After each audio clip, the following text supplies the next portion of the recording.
Praise the Lord. ഒരു Christmas കൂടി നമ്മെ വിട്ട് കടന്നുപോയി. ക്രിസ്മസ് ലോകത്തിന് നൽകുന്ന സന്ദേശം എന്താണ്? സകല മാനവജാതിയുടെയും രക്ഷകനായി ദൂതൻ മറിയാമിനോട് പറഞ്ഞത് സകല മനുഷ്യജാതി ഉണ്ടാകുവാനുള്ള മഹാസന്തോഷം. അപ്പോൾ ക്രിസ്തു സകല മാനവജാതിയുടെയും പ്രതീക്ഷയാണ്.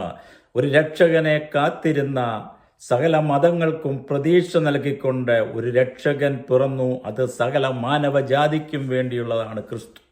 പക്ഷെങ്കിൽ നിർഭാഗ്യമെന്ന് പറയട്ടെ, ആ ക്രിസ്തുവിനെ ഒരു കൂട്ടം മതവിഭാഗങ്ങൾ അവരുടെ മാത്രം കുത്തകയാക്കി വെക്കുകയും അതിൻ്റെ പേരിൽ അന്യോന്യം പോരടിക്കുകയും തെരുവ് യുദ്ധം നടക്കുകയും ഒക്കെ കാണുമ്പോൾ യഥാർത്ഥത്തിൽ ക്രിസ്തു ദുഃഖിക്കുകയാണ്. ലോകത്തിൽ ക്രിസ്തുവിൻ്റെ ആഗമനത്തോടുകൂടി അല്ലെ ക്രിസ്തുവിൻ്റെ പിറവിയോടുകൂടി മനുഷ്യ ജാതിക്ക് ഒരു പുതിയ പ്രതീക്ഷ നൽകപ്പെട്ടു. പിലാത്തോസ് ക്രിസ്തുവിനോട് ചോദിക്കുന്നുണ്ട്, നീ യഹൂദന്മാരുടെ രാജാവ്? അതിന് ക്രിസ്തു നൽകുന്ന മറുപടി, എൻ്റെ രാജ്യം ഐഹികമല്ല എന്നാണ്. രാജ്യങ്ങൾ അതിർവരം വിട്ടുകൊണ്ട് അന്യോന്യം അതിനുവേണ്ടി യുദ്ധം ചെയ്യുമ്പോൾ ക്രിസ്തു ഇവിടെ പറയുന്നു, എൻ്റെ രാജ്യം മനുഷ്യഹൃദയങ്ങളിലാണ്. മനുഷ്യഹൃദയങ്ങളെ സ്വാധീനിക്കുകയും മനുഷ്യഹൃദയങ്ങളിൽ കീഴടക്കുകയും വഴി ഈ അഖിലാണ്ടത്തിൻ്റെ എല്ലാ വൻകരകളിലും എൻ്റെ സന്ദേശം ഏൽക്കുന്നു. അങ്ങനെ സകല മാനവജാതിയും ഒന്നായിത്തീരുന്ന ഒരു രാജ്യമാണ് ക്രിസ്തു വിഭാവനം ചെയ്തത്. അതാണ് ദൈവരാജ്യം. ആ ദൈവരാജ്യം ഭൂമിയിൽ സ്ഥാപിപ്പാനാണ് ക്രിസ്തു കടന്നു വന്നത്. ആ ദൈവരാജ്യത്തിൽ കൂടി പ്രവേശനം ലഭിക്കുന്ന എല്ലാവർക്കും പ്രത്യാശയും സമാധാനവും സന്തോഷവും പാപത്തിൽ നിന്നുള്ള വിടുതലും നിത്യജീവനെ പറ്റിയുള്ള പ്രത്യാശയും ക്രിസ്തു കൊടുക്കുന്നു. 3, ലോകത്തിലുള്ള സകല നിയമവ്യവസ്ഥിതികൾക്കും ഒരു മാറ്റം വരുത്തിക്കൊണ്ട് എല്ലാവർക്കും ഒരുപോലെയുള്ള ഒരു നിയമവ്യവസ്ഥിതി ലോകത്തിൽ വന്നത് ക്രിസ്തുവിൻ്റെ ജനനശേഷമാണ്.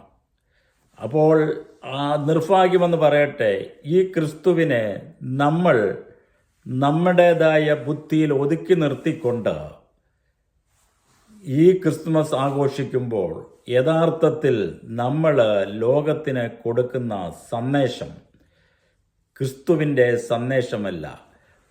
സഭകൾ തമ്മിൽ വഴക്കുകളുണ്ടാകുകയും അന്യോന്യം പോർ വിളിക്കുകയും അന്യോന്യം തല്ലുകയും ഒക്കെ ചെയ്യുമ്പോൾ ക്രിസ്തു മനുഷ്യഹൃദയങ്ങളിൽ സ്ഥാപിച്ച ദൈവരാജ്യത്തിൽ നിന്നും ഞാനും നിങ്ങളും അകന്നുപോയി എന്ന് സമ്മതിക്കേണ്ടിയിരിക്കുന്നു.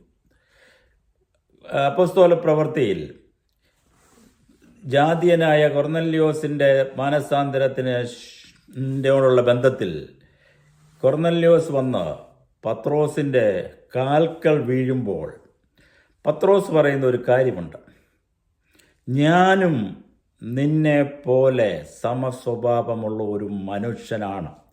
കുറച്ചു മുമ്പ് താൻ യഹൂദനാണെന്നും താൻ മറ്റ് ജാതികളുമായി യാതൊരു ബന്ധവുമില്ല എന്നും ഒക്കെ പറഞ്ഞ ഈ പത്രോസ് യഥാർത്ഥമായ ദൈവിക ദർശനം പ്രാപിച്ചപ്പോൾ മനുഷ്യർ കെട്ടിപ്പടുത്ത എല്ലാ മതത്തിൻ്റെ അതിർവരമ്പുകളിൽ ലംഘിച്ചുകൊണ്ട് ഞാനും നിന്നെ പോലെ സാധാരണ ഒരു മനുഷ്യനാണെന്ന് പറഞ്ഞിട്ട് ആ ജാതിയെ തൻ്റെ കാൽക്കൽ നിന്ന് എഴുന്നേൽപ്പിച്ച് നീ എൻ്റെ മുമ്പിൽ വീഴേണ്ട കാര്യമില്ല, കാരണം ഞാനും നീയും ക്രിസ്തുവിൽ ഒന്നാണ്. ക്രിസ്തുവിൽ ഉള്ള ഈ മതത്തിൻ്റെ അതിർവരമ്പുകൾ ലംഘിക്കുവാൻ പത്രോസിന് ഇടയായി തീർന്നത് യഥാർത്ഥത്തിൽ ക്രിസ്തു ആരാണെന്ന് മനസ്സിലാക്കിയതുകൊണ്ടാണ്. അപ്പോൾ ഈ ക്രിസ്തുമസ് ആഘോഷിക്കുന്ന നമ്മൾ യഥാർത്ഥമായി ഈ ക്രിസ്തുവിനെ ആണോ ലോകത്തിന് പ്രദാനം ചെയ്യുന്നത്? നമ്മളിൽ നല്ല പ്രവൃത്തിയെ ആരംഭിച്ചവൻ.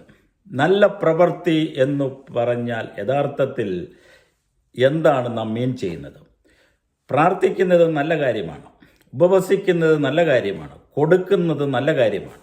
പക്ഷെങ്കിൽ പരീശന്മാരും ശാസ്ത്രിമാരും 3 ദിവസം ആഴ്ചയിൽ ഉപവസിക്കുകയും ദീർഘനേരം പ്രാർത്ഥിക്കുകയും നേടുന്നതിലെല്ലാം ദശാംശം കൊടുക്കുകയും ചെയ്തിട്ടും അതൊരു നല്ല പ്രവൃത്തിയായി ദൈവത്തിന് തോന്നിയില്ല. അപ്പോൾ നല്ല പ്രവൃത്തി എന്ന് നാം മനസ്സിലാക്കുന്നത് നമ്മളുടെ ചിന്താഗതിക്കനുസരണമായിട്ടല്ല. പണ്ട് ഒരാളൊരു കഥ പറയുകയുണ്ടായി. ഒരു ഗൾഫിൽ നിന്ന്, കഥയല്ല നടന്ന സംഭവമാണ്, ഗൾഫിൽ നിന്നും ഫാദർ അവധിക്ക് വന്നപ്പോൾ തൻ്റെ കൊച്ചിൻ്റെ കയ്യിൽ ഒരു കൂട് പേന കൊടുത്തു. എല്ലാ ദിവസവും ഈ കുട്ടി സ്കൂളിൽ പോകുമ്പോൾ പേന ഇല്ലാത്ത ഒരാൾക്ക് ഈ പേന കൊടുത്തു. അങ്ങനെ ഒരാഴ്ച കൊണ്ട് പേന തീർന്നപ്പോൾ മദർ ഈ കുട്ടിയെ ശിക്ഷിക്കുവാനിടയായി തീർന്നു. കാരണം ഈ കുട്ടിയെ സംബന്ധിച്ചിടത്തോളം താൻ ചെയ്തത് ഒരു നല്ല പ്രവൃത്തിയാണ്. പക്ഷേ മദറിനെ സംബന്ധിച്ചിടത്തോളം അതൊരു നല്ല പ്രവൃത്തിയായി അവർക്ക് തോന്നിയില്ല. അപ്പോൾ നല്ല പ്രവൃത്തി എന്നുള്ളതിൻ്റെ മാനദണ്ഡം എന്താണ്? കർത്താവായ യേശു ക്രിസ്തു യെരുശലേം ദേവാലയം ശുദ്ധീകരിച്ചു. അത് നമുക്ക് ഒരു നല്ല പ്രവൃത്തിയായി തോന്നി. പക്ഷേ അവർക്ക്, പരീശന്മാർക്കും ശാസ്ത്രിമാർക്കും അതൊരു നല്ല പ്രവൃത്തിയായി തോന്നിയില്ല. ഇന്ന് നമ്മളുടെ ദേവാലയത്തിൽ കടന്നു വന്ന് നമ്മളുടെ ദേവാലയം ക്രിസ്തു അതിനെ വൃത്തിയാക്കുകയും ചാട്ടവാറെടുത്ത് അതിൽ നടക്കുന്ന അതിക്രമങ്ങൾക്കെതിരെ ചാട്ടവാറ് എടുക്കുകയും ചെയ്താൽ ക്രിസ്തുവാണെന്ന് നമ്മൾ അറിയുന്നില്ല എങ്കിൽ നമ്മളും ഇതുപോലെ തന്നെ ക്രിസ്തുവിനെ ക്രൂശിക്കാനിടയായിത്തീരും. അപ്പോൾ യഥാർത്ഥത്തിൽ മത്തായിയുടെ സുവിശേഷം 5, 6, 7 അധ്യായങ്ങളിൽ കർത്താവ് പറയുന്ന ദൈവരാജ്യത്തിൻ്റെ പ്രജകളായിരിക്കേണ്ടവർക്ക് വേണ്ടതായ സ്വഭാവ ഗുണങ്ങൾ എന്തെല്ലാമാണെന്ന് അക്കമിട്ട് പറഞ്ഞതിന് ശേഷം അവസാനം കർത്താവ് പറയുന്ന ഒരു വാക്യമുണ്ട്: അങ്ങനെ മനുഷ്യർ നിങ്ങളുടെ നല്ല പ്രവൃത്തിയെ കണ്ടിട്ട് സ്വർഗസ്ഥനായ എൻ്റെ പിതാവിനെ മഹത്വപ്പെടുത്തണം. അങ്ങനെ തന്നെ. എങ്ങനെ? നിങ്ങൾ ഭൂമിയുടെ ഉപ്പായി ലോകത്തിൻ്റെ വെളിച്ചമായി തീരണം. ഉപ്പ് എന്ന് പറയുന്ന ആ വസ്തു ലോകത്തിൽ ഉള്ള ഏത് ജാതിയിൽപ്പെട്ട മനുഷ്യൻ്റെയും ഏത് മതത്തിൽപ്പെട്ട മനുഷ്യൻ്റെയും ഭവനത്തിലിരുന്നാൽ, പാത്രത്തിലിരുന്നാൽ അതിന് ഒറ്റ സ്വഭാവമേ ഉള്ളൂ. ഉപ്പിന് തൻ്റെ സ്വഭാവം ത്യജിക്കുവാൻ സാധ്യമല്ല. ത്യജിച്ചാൽ അത് ഉപ്പല്ലാതായിത്തീരും. ക്രിസ്തു ഇത് തന്നെയാണ് ഇവിടെ പറയുന്നത്.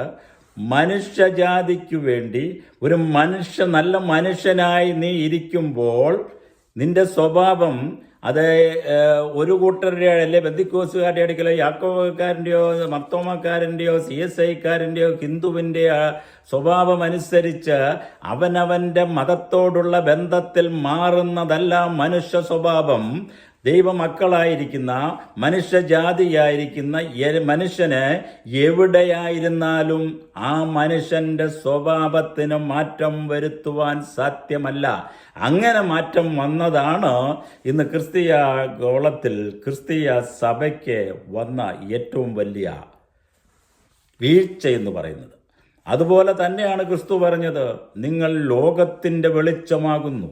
വെളിച്ചം അത് എവിടെ ഇരുന്നാലും അതിന് പ്രകാശിക്കുക എന്നുള്ളതല്ലാതെ, മറ്റുള്ളവർക്ക് പ്രകാശം കൊടുക്കുക എന്നുള്ളതല്ലാതെ, ഇരുട്ടിൽ തട്ടിത്തളയുന്ന മനുഷ്യന് അവനെ പ്രകാശത്തിലേക്ക് നടത്തുക എന്നുള്ളതല്ലാതെ അതിന് വേറൊരു സ്വഭാവമില്ല. അപ്പം ഈ രണ്ട് സ്വഭാവവും മനുഷ്യനിലുണ്ടെങ്കിൽ ജാതി നോക്കാതെ, മതം നോക്കാതെ, വർഗം നോക്കാതെ എല്ലാ മനുഷ്യരിലും ഒരുപോലെ സ്നേഹിക്കുന്ന, അത് തന്നെയാണ് പത്രോസിൻ്റെ ജീവിതത്തിലുണ്ടായ മാനസാന്തരം. ഞാനും യഹൂദനെന്ന അഹങ്കരിച്ചിരുന്ന ആ പത്രോസ്ലീഗ യഥാർത്ഥത്തിൽ ക്രിസ്തു ആരാണെന്ന് മനസ്സിലാക്കിയപ്പോൾ ഞാനും നിന്നെ പോലെ സമസ്വഭാവമുള്ള ഒരു മനുഷ്യനത്രേ. അപ്പോൾ ഈ ഒരു അനുഭവത്തിലേക്ക് ക്രിസ്തുവായനികളെന്ന് അപമാനിക്കുന്ന ഞാനും നിങ്ങളും മാറണം. ക്രിസ്തുവിനെ ഈ ലോകത്തിന് പ്രദാനം ചെയ്യുവാൻ, ക്രിസ്തുവിൽ കൂടി മനുഷ്യരാശിക്ക് ലഭിച്ചതായ പ്രത്യാശയും മനുഷ്യജാതിക്ക് ലഭിച്ചതായ ആനന്ദവും മനുഷ്യരാശിക്ക് ലഭിച്ചതായ സമാധാനവും മനുഷ്യരാശിക്ക് ലഭിച്ചതായ സന്തോഷവും എന്നിലും നിങ്ങളിലും കൂടി ലോകം കാണുവാനിടയായി തീരണം. അപ്പോൾ നമ്മളുടെ നല്ല പ്രവൃത്തിയെ കണ്ടിട്ട് ലോകജനങ്ങൾ ദൈവത്തെ മഹത്വപ്പെടുത്തുവാനിടയായിത്തീരും. പക്ഷേ ഇന്ന് പലപ്പോഴും നിർഭാഗ്യമെന്ന് പറയട്ടെ, നമ്മൾ നമ്മളുടെ പ്രവൃത്തി മൂലം, ഈ പ്രവൃത്തികൾ കൊണ്ട് ക്രിസ്തുവിനെ ജാതികളുടെ മുമ്പിൽ നമ്മൾ അപമാനിക്കുകയാണ് ചെയ്യുന്നത്. അല്ലെ, നിങ്ങൾ നിമിത്തം എൻ്റെ നാമം ജാതികളുടെ ഇടയിൽ ദുഷിക്കപ്പെടുന്നുവെന്ന് കർത്താവ് പറഞ്ഞത് നമ്മൾ യഥാർത്ഥത്തിൽ ഒരു യഥാർത്ഥ നല്ല മനുഷ്യനായിരിക്കുവാൻ നമ്മൾക്ക് സാധിക്കാതെ പോകുന്നു. കൊർന്നല്യോസിനെ പറ്റി പറയുന്നത് അവൻ ഭക്തൻ, ദാനധർമ്മം ചെയ്യുന്നവൻ. അവനെപ്പറ്റി അപ്പോസ്തല പ്രവൃത്തിയിൽ ഒരു 5-6 കൂട്ടം കാര്യങ്ങൾ പറയുന്നുണ്ട്. അവൻ യഥാർത്ഥത്തിൽ അന്ന് ദൈവത്തിൽ ക്രിസ്തുവിൽ വിശ്വസിച്ചിരുന്നില്ല. പക്ഷേ എങ്കിലും അവനെപ്പറ്റി പറയുന്ന ഭക്തനായ മനുഷ്യരെന്നുള്ള. അപ്പോൾ യഥാർത്ഥത്തിൽ ഒരു നല്ല മനുഷ്യനായിരിക്കുവാൻ, ഒരു നല്ല മനുഷ്യൻ്റെ സ്വഭാവം കാണിക്കുവാൻ എനിക്കും നിങ്ങൾക്കും സാധിക്കുന്നില്ല എങ്കിൽ നമ്മൾ ക്രിസ്ത്യാനി എന്ന് പറയുന്നതിൽ അർത്ഥമില്ല. മതങ്ങൾക്കപ്പുറം, ക്രിസ്തീയ സഭകൾ വിഘടിച്ച് നിൽക്കുന്നതിനപ്പുറമായി ക്രിസ്തുവിൻ്റെ സ്നേഹത്തിൽ ഒന്നായിത്തീരുവാൻ, ക്രിസ്തുവിൽ കൂടി മാത്രമേ രക്ഷയുള്ളൂ എങ്കിലും ക്രിസ്ത്യാനികൾ മാത്രമേ രക്ഷിക്കപ്പെടൂവെന്ന് വേദപുസ്തകം പറയുന്നില്ല. ക്രിസ്ത്യാനികൾ മാത്രമേ സ്വർഗത്തിൽ പോകത്തുള്ളൂ എന്നും വേദപുസ്തകം പറയുന്നില്ല. അവനവൻ്റെ മനസ്സാക്ഷി അനുസരിച്ച് ദൈവം ഓരോരുത്തരെയും ന്യായം വിധിക്കുകയും അന്ന് അവനവൻ്റെ പ്രവൃത്തിക്ക് തക്കവണ്ണം അവൻ്റെ മനസ്സാക്ഷിക്കനുസരിച്ച് ദൈവം അവനെ ന്യായം വിധിക്കുകയും ചെയ്യും. എന്നാൽ ലോകത്തിൽ ക്രിസ്തു ജാതനായത് മൂലം മനുഷ്യവർഗത്തിന്, അല്ലെ ക്രിസ്തുവിനെ അറിഞ്ഞവർക്ക് ലഭിക്കുന്നതായ നിത്യമായ രക്ഷയെപ്പറ്റിയുള്ള ഉറപ്പ്, നിത്യമായ സന്തോഷം, നിത്യമായ സമാധാനം, മരണത്തിന് ശേഷം ഒരു ലൈഫുണ്ട് എന്നും മരണം കൊണ്ട് ജീവിതം ഇല്ലാതായി തീരുന്നില്ല എന്നും ക്രിസ്തുവിൻ്റെ ഉയർത്തെഴുന്നേൽപ്പ് മൂലം മാനവജാതിക്ക് ഉറപ്പ് കൊടുത്തു. അതാണ് മറുരൂപമലയിൽ മരിച്ച മോശയെ അവിടെ കാണുവാനും ജീവനോടെ സ്വർഗത്തിലേക്ക് പോയ ഏലിയാവിനെ അവിടെ കാണുവാനും ഇടയായി തീർന്നത്. ഇവർ രണ്ടും ഇല്ലാതായി പോയില്ല, അവരുടെ ആത്മാക്കൾ എന്നും സജീവമാണ്. ഈ ഉറപ്പാണ് യഥാർത്ഥത്തിൽ ക്രിസ്തുവിനെ അറിയുന്ന ഒരു വ്യക്തിക്ക് ലഭിക്കേണ്ടത്. അതാണ് ക്രിസ്തു പറഞ്ഞത്, നിങ്ങൾ ഭൂലോകമൊക്കെയും പോയി എന്ത് ചെയ്യണം?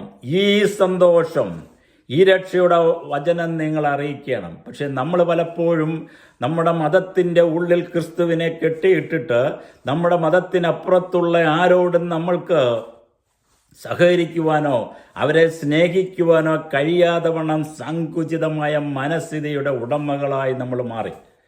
യഥാർത്ഥത്തിൽ ക്രിസ്തു ഒരു മതം സ്ഥാപിച്ചില്ല. ക്രിസ്തു ഒരു മതത്തെയും ഇത് ചെയ്യുവാൻ പറഞ്ഞില്ല. ക്രിസ്തു യഥാർത്ഥത്തിൽ ഈ ലോകത്തിൽ കടന്നു വന്ന സകല മാനവജാതിക്കും വേണ്ടി തൻ്റെ പാപത്തിൽ കടന്നുപോയ മനുഷ്യന് വേണ്ടി തൻ്റെ രക്തം പ്രാശ്ചിത്തമായി സകല മാനവജാതിക്കും വേണ്ടി കൊടുത്തു. ഇതാണ് ഈ രക്ഷയുടെ സന്തോഷം. ക്രിസ്തുമസ് ആഘോഷിക്കുന്ന നമ്മൾ ക്രിസ്തുവിൻ്റെ കഷ്ടാനുഭവവും ഉയർത്തെഴുന്നേൽപ്പിനെ പറ്റി ബോധവാന്മാരല്ലെങ്കിൽ ക്രിസ്തു ജനിച്ചത് കൊണ്ട് മാത്രം കാര്യമില്ല. ഈ ക്രിസ്തു നമ്മുടെ ഓരോരുത്തരുടെയും ഹൃദയങ്ങളിൽ ജീവിക്കുകയും ദൈവരാജ്യത്തിൻ്റെ സന്ദേശം ലോകത്തിന് കൊടുക്കുവാൻ ഈ ക്രിസ്മസ് വേളയിൽ നമ്മൾക്ക് ഇടയായിത്തീരണം. പുതിയ ഒരു വർഷത്തിലേക്ക് പ്രവേശിക്കുന്ന ഞാനും നിങ്ങളും ഈ ക്രിസ്തുവിനെ എൻ്റെയും നിങ്ങളുടെയും ജീവിതത്തിൽ കൂടി, അക്രൈസ്തവനായിരിക്കുന്ന ഒരു വ്യക്തി എൻ്റെ ജീവിതം മൂലം യേശുവിനെ കാണുവാൻ, എൻ്റെ ജീവിതത്തിൽ കൂടി വേദപുസ്തകത്തെ വായിച്ചറിയുവാൻ, ദൈവവചനം വായിക്കുവാൻ, വേദപുസ്തകം കയ്യിലില്ലാത്തവർ നമ്മളുടെ ജീവിതം അവർക്കൊരു ദൈവവചനമായി മാറി അവർ യേശുവിനെ എൻ്റെ ജീവിതത്തിൽ കൂടി കാണുവാനിടയായിത്തീരണം. അതാണ് ക്രിസ്തു പറഞ്ഞത്. മനുഷ്യർ നിങ്ങളുടെ നല്ല പ്രവൃത്തികളെ കണ്ടിട്ട് ഏത് സാഹചര്യത്തിലിരുന്നാലും എനിക്കെൻ്റെ സ്വഭാവം, ഉപ്പിന് തൻ്റെ സ്വഭാവം ത്യജിക്കുവാൻ സാധിക്കാത്തതുപോലെ, പ്രകാശത്തിന് പ്രകാശം കൊടുക്കുവാനല്ലാതെ വേറെ ഒന്നും ചെയ്യുവാൻ സാധിക്കാത്തതുപോലെ നമ്മളുടെ ജീവിതം മറ്റുള്ളവർക്ക് രുചി വരുത്തുന്നതും പ്രകാശം കൊടുക്കുന്നതും സകല മാനവജാതിക്കും വേണ്ടി ഭൂമിയിൽ ജാതനായ ക്രിസ്തുവിനെ ലോകത്തിന് പ്രദാനം ചെയ്യുന്ന ജീവിതത്തിൻ്റെ ഉടമകളായി തീരുവാൻ ദൈവം എന്നെ നിങ്ങളെയും സഹായിക്കട്ടെ എന്ന് പ്രാർത്ഥിച്ചുകൊണ്ട് എൻ്റെ വാക്കുകളെ ചുരുക്കുന്നു. ദൈവം നമ്മളെ അനുഗ്രഹിക്കുമാറാകട്ടെ.